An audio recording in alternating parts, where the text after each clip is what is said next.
Karong adlaw ang deadline sa paghatag sa ayuda sa Social Amelioration Program sa DSWD. Atong sayro ng update sa pagpanghatag dinhi sa Davao City pinaagi sa live report ni John D. Esteban. John D.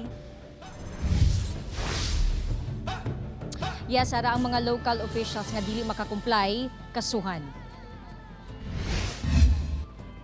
Tungod sa community quarantine, sobra bulan na nga naundang ang panginabuhiang pagpamaligya og kakanin ni nanay nga taga Purok 8, Barangay Tibungkod, Davao City. Hasta ang panginabuhian sa iyang anak nga pagpamasada sa habal-habal, apektado sab. Busa na problema sila kay wala na sila'y halos kaunon. Maayo na lang kay nadawat na niya ang 6,000 pesos nga ayuda ubos sa Social Amelioration Program kaganihang buntag. Ako may tabang ni Samu wala na gyud may bungitaan.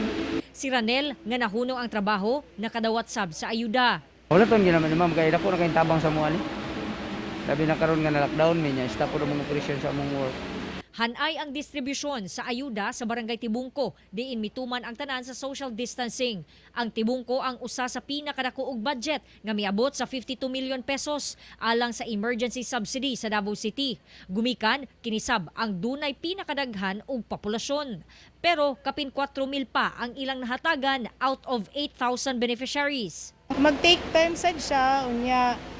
Usa pa dako ang Tibungko nya ato pud na i-consider na naagid po yung mga tao nga lisod pa sabton.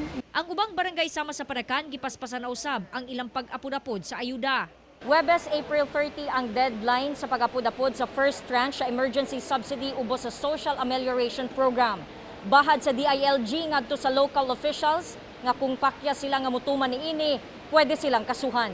Pero karong hapon lang, gianunsyo ni DILG Secretary Eduardo Anyo nga lugwayan ang deadline sa first wave sa distribution sa emergency subsidy. We're thinking of granting extension to these LGUs, no? Particularly the National Capital Region, the provinces of Cavite, Rizal, Laguna, Bulacan, Cebu City, and Davao City.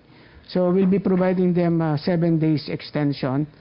And for other LGUs na may problema, 4 days extension. And they have to liquidate immediately para ma-prepare yung second tranche.